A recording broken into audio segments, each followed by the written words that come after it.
Ada amal yang suka kuliah tunda-tunda manusia zaman kini, yaitu menikah. Ini banyak yang tunda. Kalau salat ini kan sering banyak bahas. Menikah, baik itu menikah yang masih perjaka, menikah yang masih gadis, atau duda yang dinikahkan. Iya Pak. Baik.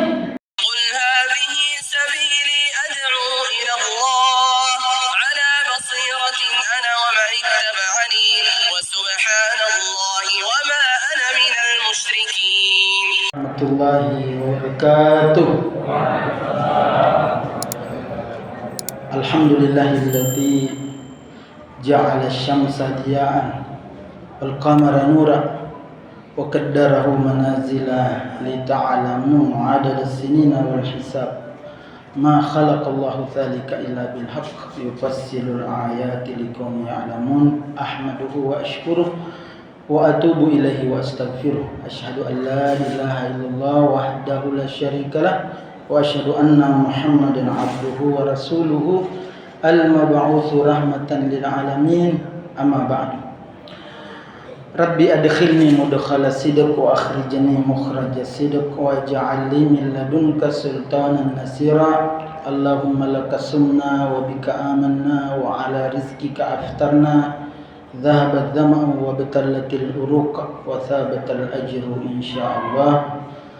اللهم إنك عفو كريم تحب العفو فاعف عنا. اللهم آمين. اللهم صل على سيدنا محمد وعلى آله وأصحابه ومن تبعهم بإحسان إلى يوم الدين.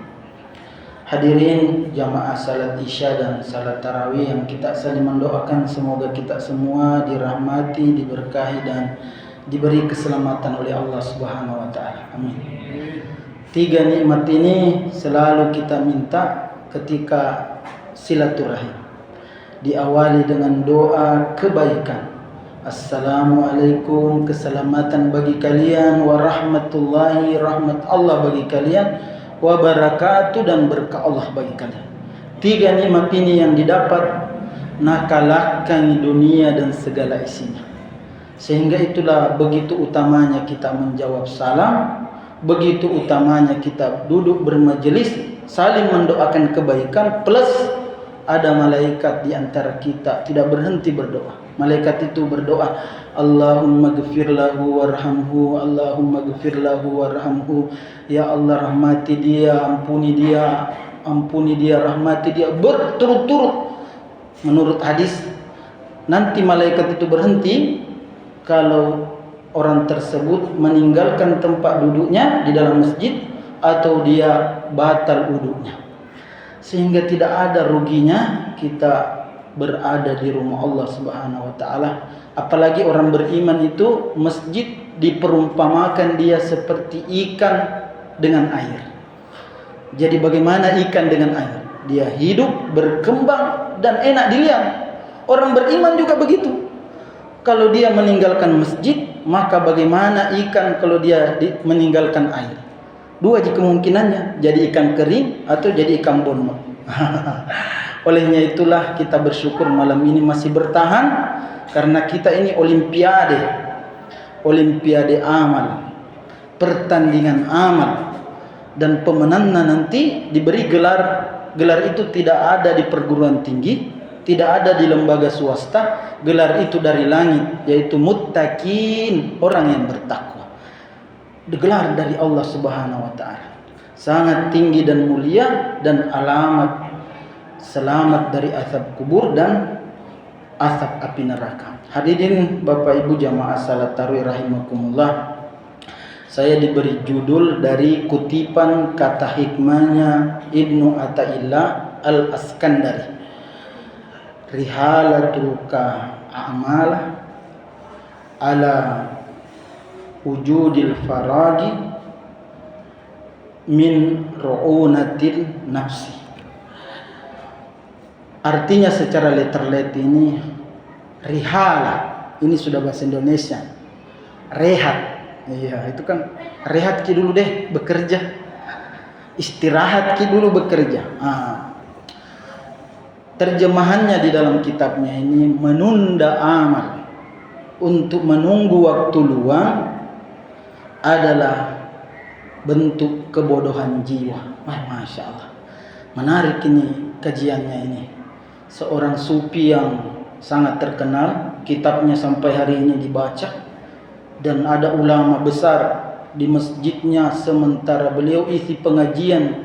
Beliau wafat malam Jumat tahun 2013. Syekh Ramadan Al-Buti yang dijuluki Al-Ghazali modern. Ini beliau selalu kaji di Damaskus, Syria, kata-kata daripada kitab Al-Hikam milik Ibnu Athaillah. Kenapa bisa disebut orang yang menunda amal ini disebut dia sebagai kebodohan jiwa? Karena banyak ayat menyuruh seseorang bersegera. Wasari'u ila magfiratin min rabbikum wa jannah. Bersegera, memperi-peri, akar-akar kepada ampunan Tuhanmu dan surga. Bayangkan, dapat ampunan surga. Kenapa ada orang rehat-rehat? Kenapa ada yang menunda-nunda? Dan ada yang di sini saya stressing satu saja karena ada tadi warning 15 menit. Kurasa juga subuh tahun lalu juga di warning juga. Tapi ya itulah namanya kebaikan. Yang penting bisa dibawa pulang. Ya. Ada amal yang suka kuliah tunda-tunda manusia zaman kini, yaitu menikah. Ini banyak yang tunda. Kalau salat ini kan sering banyak bahas. Menikah, baik itu menikah yang masih perjaka, menikah yang masih gadis, atau duda yang dinikahkan. Iya Pak. Baik, saya pernah dapat kasus Pak. Ini saya kuangkat ini karena saya mau balik penyuluh juga di Kementerian Agama. Ada pernah kasihan orang tua datang ke rumah saya, minta dukungan dia menikah. Dia kabotin nampar ke anakku. Mau menikah, dilarangi dengan anak-anaknya. Wah, tidak boleh kasus ini terulang. Iya, bilang anaknya mulai muak parakai Ustaz. Beda kalau kau yang parakai, yang beda kalau engkau yang rawat bapakmu dan kalau istrinya yang pelihara. Apalagi dia kan poliganti, bukan poligami. Apa itu poliganti? Wafat istrinya dan dia merasa kesepian sendirian, dan dia bisa punya kemampuan untuk berkeluarga dan dia yang mau. Kenapa dia halang-halang? Banyak ini Pak sampelnya terjadi. Itu saya bilang waktu dia datang kepada saya, bapak itu, saya mengatakan kudukung 1000%. Mau buktinya orang yang paham agama meninggal istrinya sekalipun tua dia menikah. Wakil Presiden Kiai Haji Ma'ruf Amin. Siapa yang bisa bantai itu?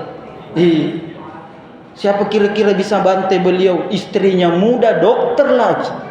Biasa ulama, karena beliau paham agama, paham bahwa beda pahalanya orang salat sendiri, salat yang ada istrinya, dengan salat tidak ada istri. Ada hadisnya mengatakan man tasawwaj faqad istakmala dinahu. Siapa yang menikah maka dia telah menyempurnakan agamanya. Jadi saya Ustaz pernah disempurna agamaku, tapi pergi istriku tinggal, berarti kembali lagi tidak sempurna. Kalau maka kasih sempurna, menikah lagi, kan tidak ada pertentangan. Ini yang mesti kita satu frekuensi kalau kita sudah biasa sujud di masjid. Al-ikhlas. Al-ihsan. Mesti sependapat. Karena kenapa Bapak Ibu? Ada kasihan orang tua itu, dia kesepian di rumahnya. Coba maki bedakan itu ulama yang menduda dengan bukan ulama yang menduda, ya kan? Contohnya siapa? Itu Pak SBY. Berapa tahun beliau? Tapi Kiai Haji Ma'ruf Amin beliau ulama. Jadi sehingga ini karena yang bertanggung jawab ini panitia kasih ke judul, maka saya yang mengangkat ini penting dan ini potret di masyarakat. Yang pertama, yang kedua, Ada orang menunda-menunda menikah biasanya karena dia kuliah, atau dia biar dulu sekolah, biar dulu selesai pendidikannya. Saya melihat hal ini, dia sepertinya ragu dengan rezeki dari Allah. Ada ayat di dalam surah An-Nur, Allah berfirman, wa ankihul ayama minkum, kasih menikahi orang sendiri di antara kalian. Iyakunu fuqara yughnihimullahu min fadli. Kalau engkau takut miskin, Allah yang akan memberi gina. Kata-katanya Abdul Gina, kekayaan. Kalau orang menikah, seorang pemuda menikah, seorang perempuan menikah, yang bantu carikan pekerjaan yang tadinya 2 ji, bapaknya ji dan ibunya, bertambah menjadi mertuanya, ibu mertuanya dan bapak mertua. Kalau ada lagi saudara-saudaranya, bertambah yang dia carikan di pekerjaan. Ada sekarang fenomena negara tidak mau menikah rakyatnya. Jepang sampai disuntik itu dia subsidi kepada yang mau menikah, dan tidak lagi kalau ada anaknya dikasih lagi subsidi. Mas, kita ini agama, ajaran Islam, perintah Allah, dan ada ibadah panjang sekali durasinya, yaitu menikah. Begitu ijab kabul, maka disitulah start ibadahnya sampai berhenti kalau salah satunya wafat atau kedua-duanya wafat. Sehingga itu penting ini. Iya, jangan menunda amal. Jangan sampai bilang nanti selesai PS2 aku, selesai PS3. Biasanya itu kelapa kalau semakin tua biasa banyak di santannya. Tapi berbeda kalau manusia. Berbeda kalau seseorang hamba Allah. Sehingga itu berharap kita dengan pernikahan ini lahirlah keturunan-keturunan yang saleh dan saleh. Para nabi dan rasul itu disebut di dalam surah Al-Anbiya, innahum kanu yusari'una fil khairat wa yad'unana ragaban wa rahaba.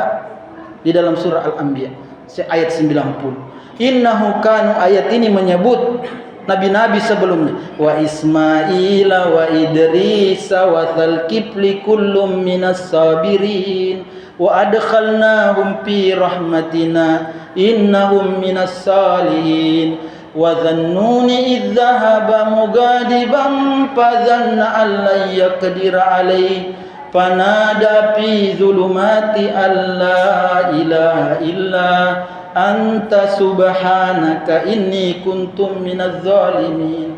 Wa Zakaria idnada rabbahu rabbi la tatharni fardan wa anta khairul warithin fastajabna lahu wa wahabna lahu wa aslahna lahu zawja innahum kanu yusari'una fil khairat. Masya Allah.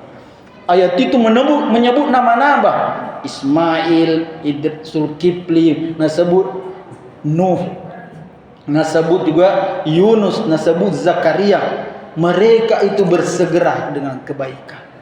Sehingga kebaikan yang namanya ibadah menikah ini mesti disegerakan. Sekalipun sekarang penting juga kita tahu Bapak Ibu, bahwa pemerintah kita melalui Kementerian Agama itu memberi batas pernikahan itu minimal 19 tahun. Laki-laki 19 tahun, perempuan juga 19 tahun. Jadi kalau memang dia sudah di atasnya itu, idza ja'akum tardawna dinahu wa khuluquhu fasawiju. Kalau ada datang ke rumah engkau melamar, engkau ridho dengan agamanya dan akhlaknya, kasih menikah yang dilamar itu. Ada menarik di dalam Al-Quran, begitu inginnya dia beribadah seorang perempuan. Siapa dia? Istrinya Nabi Musa. Ini kan di dalam surah Al-Qasas Ada perempuan pengembala kambing ditolong oleh Nabi Musa. Apa yang terjadi? Perempuan itu Nabi Musa kasihan ini kan pergi merantau, tidak ada kerabatnya, dan ini doanya perantau. Kalau ada di sini perantau, ada keluarga tak pergi merantau, baca doanya Nabi Musa. Rabbi, iya, Tuhanku, iya, ini fakir, saya ini fakir di kampungnya orang. Inni anzalta ilayya min khairin fakir. Rabbi inni, Tuhanku, aku anzalta turunkan yang menjadi bagianku fakir kak di kampungnya orang. Doanya perantau. Ajaibnya ini doanya Nabi Musa, Masya Allah. Datang dua perempuan yang tadi natolong. Perempuan itu mengatakan, inna abi yad'u ilaika.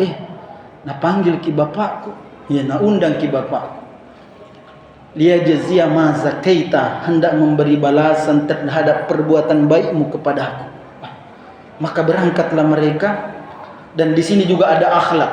Ketika berangkat ini perempuan dua ini di depannya Nabi Musa jalan. Dan di Nabi Musa di sini juga dapat kesan perempuan itu kepada Nabi Musa. Ketika dia jalan dua perempuan ini napandu Nabi Musa mengatakan, ukhti, tunggu dulu.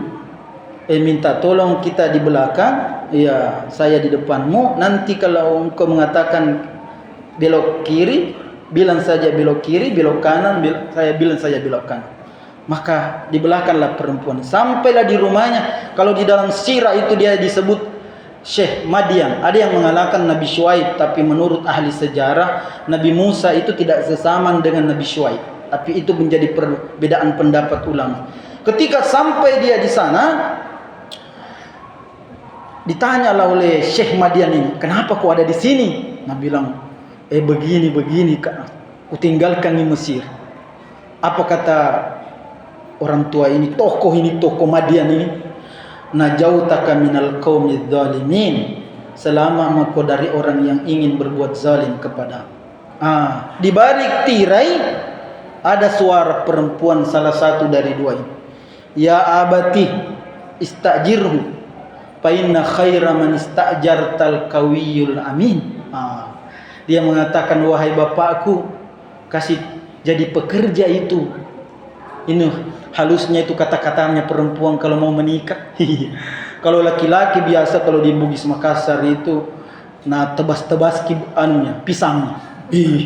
Nah bilang orang dulu, kenapa nah hilang semua ini? Pisang ini kecil-kecil semua. Dan mau kapan menikah ini anak muda aku ini? Atau pecah gumbang repak gusi gumbang ini. Pecah lagi ini tempayang ini. Kenapa? Mau menikah kapan ini anak muda aku ini? Kalau perempuan halus caranya. Bapak kasih jadi pekerja itu orang laki-laki itu. Dia tahulah sindirannya bapaknya. Masa mau dikasih bekerja ini? Bukan maharang anakku dua perempuan, tinggal pasti lihat auratnya. Maka dia mengatakan, dia tahu maksud artinya bapak ini mengatakan, inni uridu an unkiha ilaika ibnatah. Maukah kasih menikah engkau dari salah seorang putriku? Pilih mau yang mana? Masya Allah. Maharnya bapak ibu ini juga menarik. Ya, maharnya ternyata tidak, kan perantau, tidak ada hartanya Nabi Musa. Apa yang terjadi? Cukup engkau bekerja sama saya 8 tahun, atau kalau kau mau kasih cukup 10 tahun pamin indik. Jadi ini bisa menjadi dasar kalau ada laki-laki kita suka agamanya dan akhlaknya, luas kebunta, bilang kau, mau aku kasih menikah dengan anakku. Tapi jaga itu kebun 10 tahun.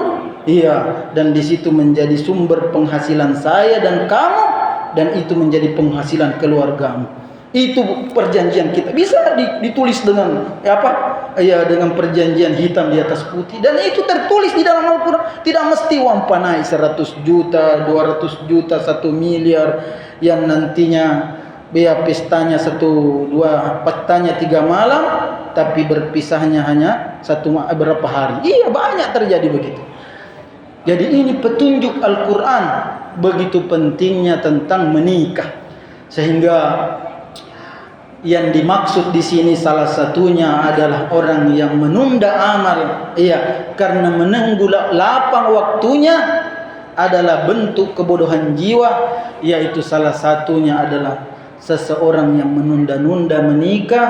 Ada mipak kullenya, ada tomi dek kullenya, mencari mami naseng cari kawaina yang mana. Ada tom biasa pernah, Ustaz, bisakah dibantu carikan calon istri? Woi, bisa. Saya pak banyak orang ku kasih menikah, banyak alhamdulillah. Macomblang itu bagus, macomblang itu bukan jelek. Sepanjang dia menikah dan berpindah, wih amal jariata itu kita menanam saham. Iya. Bilang begitu, bilang, adakah kriteria yang kau berikan kepada saya, ku carikan itu perempuan? Iya Ustaz, kalau bisa yang cantik-cantik Ustaz, nah. Iya. Kalau bisa juga orang tuanya kaya. Iya. Kalau bisa juga luas kebunnya. Wih, begitu kan? Woi, kalau ada kudapat, saya yang nikahi. Ustaz itu berkelakar, insyaallah nanti ku bantu. Begitu pentingnya itu yang namanya ini menikah, karena disitulah kegembiraan, disitulah kita tutup pintu dosa. Di situ ketika seorang pemuda menikah, setan itu menangis karena pintunya untuk memperdayakannya, ia melalui berzina sudah tertutup karena dia telah melaksanakan perintah Allah Subhanahu wa taala. Ada yang baru-baru terakhir, orang yang ingin sekali menikah. Kita lihat mungkin di televisi, di Facebook. Siapa? Bojes dengan Lia, yang dijuluki sebagai pengantin apa? Ya, di dermaga, di mana lagi, di Mandar, Polewali. Perempuan ini mau sekali menikah, nalarang Bojes berangkat ke Kalimantan cari uang panai. Banyak yang syuting, banyak yang video viral. Tergeraklah hatinya masyarakat, karena rumahnya Kudon Reot. Bojes ini anak yatim, dipelihara oleh ibunya. Berkumpul netizen, ada yang menyumbang elaminnya, ada yang menyumbang nasinya, ada yang menyumbang beras, bahkan masya Allah kalah. Nah inilah katanya pengantin terakbar di Sulawesi Barat, yaitu Bojes dengan Lia sebelum Ramadan. Di mana pelajarannya di sini adalah ada seseorang yang ingin melakukan apa? Ibadah, tidak mau kehilangan pasangan hidupnya. Dia mungkin pada saat itu memalukan, tapi disitulah Allah berikan kita pelajaran bahwa namanya itu lawan jenis fitrah. Suila min nasi hubbus syahawati minan nisa. Telah dijadikan fitrah itu manusia hubbus syahawat, condong kepada syahwatnya. Laki-laki suka sama perempuan dan perempuan suka sama laki-laki. Itu fitrah. Sehingga itu sebagai penutup, mudah-mudahan setelah Ramadan ini tidak lama nanti ada undangan pengurus masjid mengamalkan daripada bersegera beramal, bahwa insya Allah ini sebagian daripada mengamalkan perintah Allah, menyempurnakan agama. Terima kasih atas undangannya, semoga ini bermanfaat. Mohon maaf kalau ada salah kata, dan insya Allah kita semoga semua diberi kebaikan oleh Allah Subhanahu wa taala di Ramadan ini dan mendapatkan gelar muttaqin, hamba yang bertakwa. Wa ma taufiqi illa billah, alaihi tawakkaltu wa ilaihi unib. Assalamualaikum warahmatullahi wabarakatuh.